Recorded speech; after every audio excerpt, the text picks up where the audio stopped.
الحمد لله وكفى وسلام على عباده الذين اصطفى أما بعد. اللہ تعالیٰ نے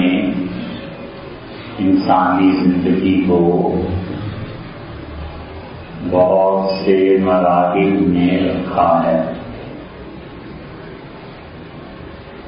اور اللہ اپنے بندوں کو آزماتا ہے کہ وہ انعام دے دے تو اس کے بندے کیسے شکر ادا کرتے ہیں، اور اگر جان اور مال میں کوئی مصیبت اور تکلیف آ جائے تو بندے صبر کیسے کرتے ہیں. اور اللہ تعالیٰ نے یہ بات طے فرما دی ہے کہ وہ اپنے بندوں کو امتحان میں ڈالتا رہے گا. اس لیے اچھی طرح یہ بات ذہن میں رکھنی چاہیے کہ جب تک سانس قائم ہے تب تک آزمائش کا وجود قائم ہے، اور یہ نہیں ہو سکتا کہ انسان زندگی کے کسی بھی مرحلے میں اور کسی بھی مقام پر پہنچ جائے اور اس کی آزمائش ختم ہو جائے. حتیٰ کہ اللہ تعالیٰ نے فرمایا کہ وَلَيَعْلَمَنَّ اللَّهُ الَّذِينَ صَدَقُوا، اور یقیناً اللہ ان لوگوں کو الگ کر دے گا جو لوگ سچ بولتے ہیں اور اپنے عمل سے سچائی کی گواہی دیتے ہیں، اور جو لوگ جھوٹے ہیں خدا دونوں کو الگ الگ کر دے گا. تو اس لیے مومن انسان ہر مہینے، ہر سال، ہر نئے چڑھنے والے دن پہ آزمائش کو دیکھتا ہے اور گھبرا جاتا ہے، تنگ ہوتا ہے، پریشان ہوتا ہے.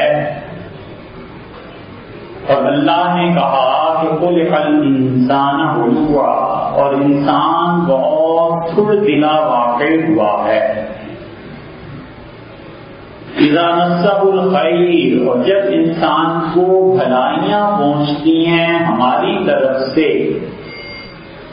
اور جب انسان کو ہم اچھا کر دیتے ہیں تو وہ خرچ کرنے سے گھبراتا ہے. وَإِذَا مَسَّهُ الشَّرُّ، اور جب تکلیف اور آزمائش پہنچتی ہے تو بہت زیادہ شور مچانے لگتا ہے. اس لیے اسلام یہ سکھاتا ہے کہ جب حالات ناموافق ہو جائیں اور تنگی اور تکالیف بڑھ جائے تو انسان اسے ہمت کے ساتھ تبدیل کرنے کی کوشش کرے، نہ یہ کرے کہ اپنے آپ کو حالات کے دھارے پر چھوڑ دے کہ جدھر بھی ہوا ٹھیک. ناپسندیدہ فعل ہے اور شریعت یہ کہتی ہے کہ بے ہمت لوگ کہ زندگی جدھر بھی لے چلے یہ اللہ کی نظر میں بھی کوئی پسندیدہ چیز نہیں ہے. ہمت کرے اور اپنے حالات کو مسلسل تبدیل کرنے کی کوشش موت تک کرتا رہے. سیدنا علی رضی اللہ عنہ سے کسی نے پوچھا یا انہوں نے کسی سے دریافت فرمایا کہ سب سے اچھی زندگی کس شخص کی ہے؟ ہم اگر اس سوال کو سوچیں تو ہم یہ سوچیں کہ انبیاء علیہ السلام کی زندگی سب سے اچھی ہے، بادشاہوں کی زندگی سب سے اچھی ہے، کوئی فرد ہمارے ذہن میں ہے اور ہم یہ سمجھتے ہیں اس کی زندگی سب سے اچھی ہے، اور پھر کمال کا جواب سیدنا علی رضی اللہ عنہ نے دیا. انہوں نے کہا کہ سب سے اچھی زندگی اس شخص کی ہے جو زندگی کو اپنی مرضی کے مطابق گزارے، زندگی کو رام کر لے اور حکمرانی کرے زندگی پر، اور زندگی کو اپنے تابع رکھے، اور اتنی ہمت سے کام لے کہ گویا جو کچھ یہ چاہتا ہے وہ ہوگا، اور وقت، اسباب، حالات سب میں وہ تبدیلی کی کوشش کرتا ہے، کبھی اپنی ذات کے لیے، کبھی اپنے خاندان کے لیے، کبھی اپنے ملک کے لیے، کبھی اپنے وطن کے لیے، کبھی اپنی ملت اور نیشن کے لیے. ہر آدمی سوچے کہ میں نے زندگی کو رام کرنا ہے، بجائے اس کے کہ زندگی مجھ پر غالب آ جائے، میں اس پر غالب آ جاؤں. امام شافعی رحمۃ اللہ علیہ فرماتے تھے کہ مجھے صوفیوں سے کوئی خاص مناسبت نہیں تھی، اور میں خانقاہوں میں جانے سے رکتا تھا، لیکن ایک مرتبہ جانا شروع کیا تو 2 جملے ان صوفیوں کے مجھے ایسے اچھے لگے کہ میں نے سوچا عمر بھر کے لیے بس ان صوفیوں کی یہ 2 باتیں کافی. ایک بات میں نے پیر و مرشد سے سنی، کسی صوفی سے سنی، اور انہوں نے کہا کہ اپنے نفس کو ہر وقت اللہ کے ساتھ مصروف رکھ، اور اگر تو اللہ کے ساتھ اپنے جی کو، اپنے نفس کو مصروف نہیں رکھے گا تو تیرا نفس تجھے شیطان کے ساتھ مصروف کر دے گا. یہ کشمکش ہے. تم اپنے آپ کو اللہ کے ساتھ مصروف رکھو اور نفس کو لگام اس کی ڈھیلی نہ کرو، اور جب اس کی لگام ڈھیلی ہوئی تو وہ اپنے رب کے ساتھ مصروف کر لے گا، اور اس کا رب شیطان. اور دوسری بات فرما دیتے جس نے مجھے بہت نفع دیا. ایک خانقاہ میں گیا تو کوئی صوفی کسی کو سمجھا رہا تھا، اور اس نے کہا کہ وقت، ٹائم یہ تلوار ہے، اور تلوار کی بھی 2 دھاریں ہیں، تم اسے کاٹ دو، اور اگر وقت کو فرصت دو گے تو وقت کی دھار اس تلوار کی دوسری دھار تمہیں کاٹنا ہے. اس لیے سیدنا علی رضی اللہ عنہ نے کہا سب سے اچھا آدمی وہ ہے جو زندگی کو اپنے تابع رکھ کے گزارے. آپ دیکھتے ہیں بچے کبھی کبھی تیرتے ہیں، سوئمنگ کرتے ہیں، بڑے ہو جاتے ہیں، جوان لڑکے ایسے کرتے ہیں، اور ایک فلوٹر ہو جاتا ہے، پانی کے دھارے پہ اپنے آپ کو چھوڑ دیتا ہے اور دریا جدھر چاہے اسے لے جائے. اور ایک سوئمر ہوتا ہے اور وہ پانی کو اپنے رخ پر چلاتا ہے، پانی کا سینہ چیرتا ہے، اس کا جگر چیر کے، حتیٰ کہ جو بیسٹ سوئمر ہے وہ کبھی کبھی پانی کے بہاؤ کے بالکل الٹی سمت پہ چل پڑتا ہے. دریا مشرق کو جا رہا ہے اور یہ مغرب کو جا رہا ہے. یہ ہے وہ مرد جسے اللہ پسند کرتا ہے، اور اللہ کو محبت ایسے لوگوں سے. اس لیے زندگی میں تکالیف کا سامنا، پریشانیوں کا آنا، بیماری کا آنا، تکالیف کا آنا، یہ سب چیزیں ہوتی ہی ہیں. اور جہاں یہ چیزیں نہیں ہیں وہ جنت ہے، اور اس میں داخلہ موت کے بعد ہے، اس سے پہلے نہیں. یہ منبر یہ اس لیے نہیں ہوا کرتے کہ بیٹھ کے کہانیاں بیان کی جائیں، یہ زندگی کے حقائق پر روشنی ڈالنے کے لیے ہیں اور تعلیم کے لیے ہیں. حضور اقدس صلی اللہ علیہ وسلم نے بار بار منبر پر جب بیٹھتے تھے تو کئی مرتبہ لوگوں سے وہ آیت پڑھ کے سناتے تھے کہ یا ایھا الذین آمنوا اتقوا اللہ، اے ایمان والو ڈرو اللہ سے وقولوا قولا سدیدا، اور ہمیشہ وہ بات کہو جو سب سے زیادہ صحیح بات۔ ممبر پہ بیٹھ کے اس آیت کریمہ کو بار بار پڑھنا، ہر جمعے کو گویا کہ تلاوت کرنا، یہ احساس دلانا تھا کہ میرے بعد بھی جو لوگ اس ممبر پر بیٹھیں گے یہ اتنی آسان چیز نہیں ہے۔ لوگ جو آتے ہیں اپنا وقت نکال کے آتے ہیں، اور اگر ان کا وقت غیر ضروری طور پہ استعمال ہو گیا تو قیامت میں اللہ پوچھے گا کہ اتنے لوگ آتے تھے اور وقت نکال کے تم نے ان کے وقت کو کیوں برباد کیا۔ یہ تعلیم کے لیے ہوتی ہیں مجالس، علم کے لیے ہوتی ہیں، سیکھنے کے لیے ہوتی ہیں،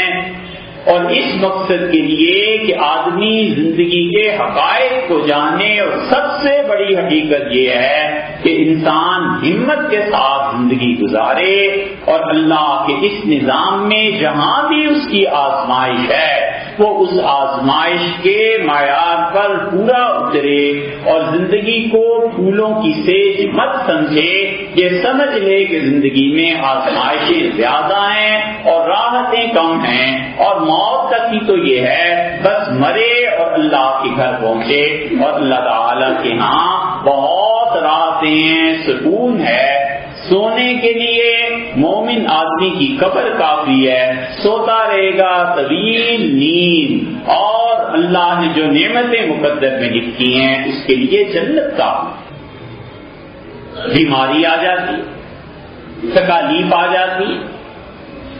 انسان قدرتی طور پر کبھی محروم ہو جاتا ہے،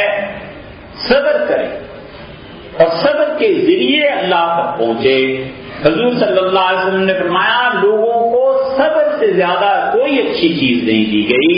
کہ لوگ صبر کریں، لیکن صبر کا مطلب معطل اور بیکار ہونا نہیں، صبر کا مطلب اپنے آپ پر ضبط رکھ کے، اپنے آپ کو ہوش و حواس میں رکھ کے حالات کی تبدیلی کے لیے جدوجہد کرنا۔ نہ جدوجہد کرے اور آدمی خاموش رہے تو بھی شریعت منع کرتی ہے اور بتاتی ہے کہ جدوجہد کرنا ہے، اور آدمی اس میں پڑ جائے، جذبات میں آ جائے اور عقل کی راہ کو چھوڑ دے، اس سے بھی شریعت منع کرتی ہے۔ حضور صلی اللہ علیہ وسلم مسجد نبوی کی تعمیر میں بنفس نفیس حصہ لے رہے، اور 7 مہینے آپ نے گزارے حضرت ابو ایوب انصاری رضی اللہ عنہ کے ہاں، اور ان 7 مہینوں میں مسجد نبوی کی جگہ خریدی گئی، اور وہ جگہ جہاں وہ قدیم مسجد تھی پرانی، اور چھوٹا سا وہ ٹکڑا تھا، حضور صلی اللہ علیہ وسلم نے سعد اور سہیل رضی اللہ عنہما دونوں بھائیوں کو بلایا اور کہا یہ زمین چاہیے۔ انہوں نے کہا آپ مفت لے لیں، آپ نے فرمایا نہیں، اس کے پیسے ادا کریں گے۔ اور زمین کا جب سودا ہوا تو سیدنا ابو بکر رضی اللہ عنہ نے اپنی جیب سے وہ پیسے دیے، اور جہاں آج رسول اللہ صلی اللہ علیہ وسلم تشریف فرما ہیں، یہ حجرے جتنے تھے یہ ساری زمین حضرت ابو بکر رضی اللہ عنہ کی خریدی ہوئی۔ اسی لیے مسجد نبوی میں توسیع قبلے کی طرف جو ہوئی ہے وہ ایک ہی مرتبہ حضرت عمر رضی اللہ عنہ نے کی تھی، باقی قبلے کو اب تک اپنی جگہ سے اس دیوار کو نہیں ہٹایا گیا۔ لوگ ایک ایک پتھر لا رہے تھے، رسول اللہ صلی اللہ علیہ وسلم بھی بنیاد بھرنے کو ایک ایک پتھر لا رہے تھے، اور عمار رضی اللہ عنہ کو دیکھا، عمار 2 پتھر اٹھا کر لا رہے تھے، بہت خوش ہوئے، اور آپ نے فرمایا عمار بہت اچھی مزدوری ہے جو تم کر رہے ہو، افسوس کہ تمہیں وہ لوگ قتل کر دیں گے، شہید کر دیں گے جو جنگ کے دن زیادہ حق پر نہیں ہو۔ اور آخری چیز جو تم اس دنیا سے پی کے جاؤ گے وہ دودھ ہے جس میں لوگ پانی ملا دیں۔ اسی لیے عمار رضی اللہ عنہ کی شہادت سے پہلے جب ان کے نوکر نے کہا کہ آپ کو نقاہت زیادہ ہو گئی ہے اور آپ دودھ پی لیں، اس میں نے پانی ملا دی ہے، تو انہوں نے کہا بس اب نبی صلی اللہ علیہ وسلم کی بات پوری ہو گئی، اب تو میں نے جانا ہی ہے۔ خود 2 پتھر اٹھاتے رسول اللہ صلی اللہ علیہ وسلم امت کے لیے ایک سنت بن جاتی، لیکن خود نہیں اٹھائے، خود تو عام لوگوں کے ساتھ رہے۔ عمار رضی اللہ عنہ نے جو 2 پتھر اٹھائے تھے تو ان کی تحسین کی، اپریشیٹ کیا کہ بہت اچھا کام کر رہے ہو، اس لیے کہ ہمت کا کام ہے، طاقت کا کام ہے، قوت کا کام۔ تو مصائب آئے ہی کرتے ہیں، تکالیف آتی ہیں، پریشانیاں ہوتی ہیں، آدمی دل کیوں ہار دے اور ان پریشانیوں کے حل کے لیے اللہ پہ نظر کیوں نہ رکھے؟ حضور اقدس صلی اللہ علیہ وسلم نے صحابہ کرام رضی اللہ عنہ سے کہا کہ اللہ بیماری میں کسی شخص کی دونوں آنکھیں لے لیتا ہے اور باوجود علم کے کہتا ہے کہ میرے بندے کے پاس جاؤ 2 فرشتوں کو اور دیکھو میرا بندہ کیا کہتا ہے۔ تو اس کی بینائی ضائع ہو جانے پر بھی اسے اطمینان ہوتا ہے، سکون ہوتا ہے اور وہ اللہ کی تعریف کرتا ہے۔ تو رسول اللہ صلی اللہ علیہ وسلم نے فرمایا، اللہ تعالیٰ اپنے فرشتوں سے کہتے ہیں کہ میرے پاس اپنے بندے کو دینے کے لیے کیا چیز رہ گئی ہے سوائے اس کے کہ میں اس کا گھر ایسی جگہ جنت میں دے دوں کہ مجھے دیکھتا رہے، اور میں اس انسان کو ایسی آنکھیں جنت میں دے دوں کہ میرا چہرہ ہر وقت دیکھنا اس کے لیے درست رہے۔ طبرانی کی روایت میں آتا ہے حولہ یبکون، حضور صلی اللہ علیہ وسلم کے گرد جو لوگ بیٹھے ہوئے تھے ان میں سے کئی ایک رو پڑے اس اشتیاق اور شوق میں کہ اللہ کاش آنکھیں لے لیتا، لیکن قیامت میں اتنا اپنی ہمسائیگی اور نظارہ میسر کر دیتا کہ اللہ کی زیارت ہوتی۔ یہ تو نہیں ہے کہ ہر آدمی اس چیز کی تمنا کرے، ہمت اپنی دیکھے، تسلی دیکھے، اللہ سے کبھی بھی خود آزمائش کی دعا نہیں مانگنی چاہیے۔ خدا آزمائش بھیج دے تو صبر کر لینا چاہیے، مگر کبھی بھی یہ تمنا نہ کرے کہ میں ایسے ہوتا اور ایسے ہوتا اور ایسے ہو جائے۔ حضرت ابو حذیفہ رضی اللہ عنہ سے کسی نے کہا کہ ابو حذیفہ آپ رسول اللہ صلی اللہ علیہ وسلم کے دور میں تھے، اور اگر ہم لوگ ہوتے تو اس طرح سر کٹا دیتے، اس طرح جان نشاور کر دیتے رسول اللہ صلی اللہ علیہ وسلم کے لیے، یہ کر دیتے وہ کر دیتے۔ تو ابو حذیفہ رضی اللہ عنہ خاموشی سے سنتے رہے، اور جب تقریر زیادہ لمبی ہو گئی ان لوگوں کی تو انہوں نے کہا میری بات بھی سن لو۔ اس نے کہا ضرور فرمائیں۔ کہنے لگے تم اگر اس زمانے میں ہوتے تو تمہارے جیسے لوگوں کو تو ہم رسول اللہ صلی اللہ علیہ وسلم کے ساتھ دیکھ کے سمجھ جاتے تھے کہ اس دور کے منافق یہ کس چیز کی تمنا۔ حضور اقدس صلی اللہ علیہ وسلم کے لیے صحابہ کرام رضی اللہ عنہم پانی لاتے تھے پینے کے لیے، اور مدینہ منورہ میں بھی کنویں تھے، اور پینے کی چیزوں میں حضور صلی اللہ علیہ وسلم نے 2 چیزوں کا بڑا اہتمام کیا۔ ایک تو دودھ کا، بہت پیتے تھے، اور اونٹنیاں پالی ہوئی تھی، اتنی دودھ سے رغبت تھی کہ حضور اقدس صلی اللہ علیہ وسلم نے اپنی بیویوں کو الگ الگ اونٹنیاں بھی دے دی تھی، اور یہ طے کر دیا تھا کہ ان اونٹنیوں کا دودھ آپ کے گھر میں پہنچے گا اور آپ جو بھی بنائیں۔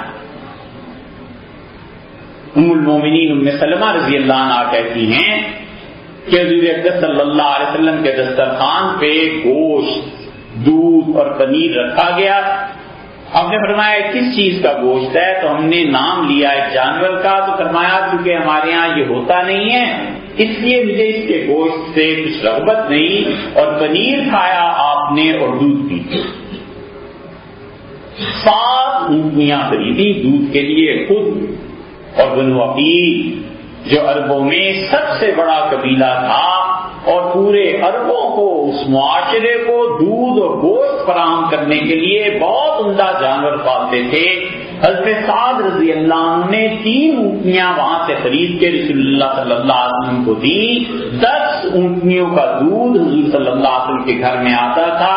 شام کو مشکیزیں بھرے ہوئے آتے تھے، برتن بھرے ہوئے آتے تھے، اور آپ نے 3 اونٹنیوں کو ایک دن الگ کر دیا اور آپ نے فرمایا ان اونٹنیوں کا دودھ قتادہ اور حارثہ اور ان لوگوں کو بس دے دیا کرو، یہ غریب لوگ ہیں، ان کے کھانے کا سامان ہونا چاہیے۔ اور پھر رسول اللہ صلی اللہ علیہ وسلم نے بھیڑیں اور بکریاں لے لی اور آپ نے فرمایا اتنی بکریوں کا دودھ یہ صرف ہمارے مہمانوں کے، پانی بھی ایسے ہی آتا تھا۔ ایک جگہ کا پانی پلایا گیا اور آپ کو بہت پسند آیا اور آپ نے کہا یہ پانی میرے لیے لاؤ پینے کے لیے۔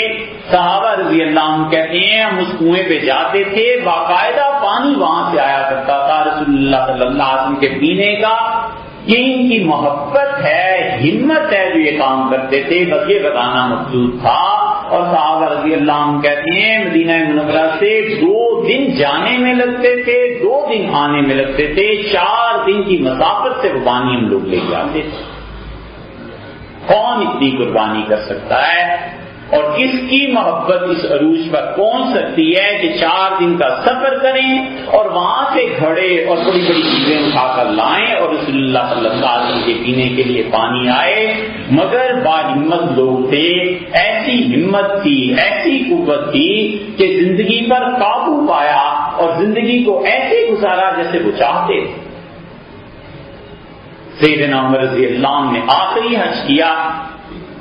اور موطا میں آتا ہے کہ وہ باہر آئے مکہ مکرمہ سے اور ایک میدان اپنے دوستوں کو دکھایا اور انہوں نے کہا میں یہاں اونٹ چراتا تھا بچپن، اور جب اونٹ واپس گھر لے کے جاتا تھا تو میرے والد خطاب بہت بری گالیاں دیتے تھے، بہت سخت غصے کے تیز تھے، تو اونٹ بلبلاتے تھے اور چارہ مانگتے تھے۔ تو میرے والد کہتے تھے یہ بچے جو چرانے جاتے ہیں اونٹ پہ گھر پہ بھی کھلانا پڑتا ہے تو یہ چرائی کہاں؟ اور میری والدہ کو کہتے تھے اتنا نالائق ہے یہ تیرا بیٹا عمر کہ اسے اونٹ چرانے نہیں آتے۔ اور پھر حضرت عمر رضی اللہ عنہ چپ ہو گئے اور کہنے لگے تم دیکھو جس عمر کو اونٹ چرانے نہیں آتے تھے تمہارے نبی صلی اللہ علیہ وسلم کی صحبت نے آج مجھے تمہارا امیر المومنین بنا۔ یہ ہوا کرتا ہے جب آدمی زندگی کے مسائل تکالیف صبر سے کام لے، اللہ پر نگاہ رکھے اور اپنے حالات کی تبدیلی کے لیے مسلسل محنت کرتا رہے، اللہ اس محنت میں برکت دے دیتا ہے اور وقت کے ساتھ ساتھ دھیرے دھیرے یہ تبدیلیاں آتی ہیں۔ اللہ تعالیٰ ہمیں اور آپ کو صحیح زندگی گزارنے کی توفیق دے۔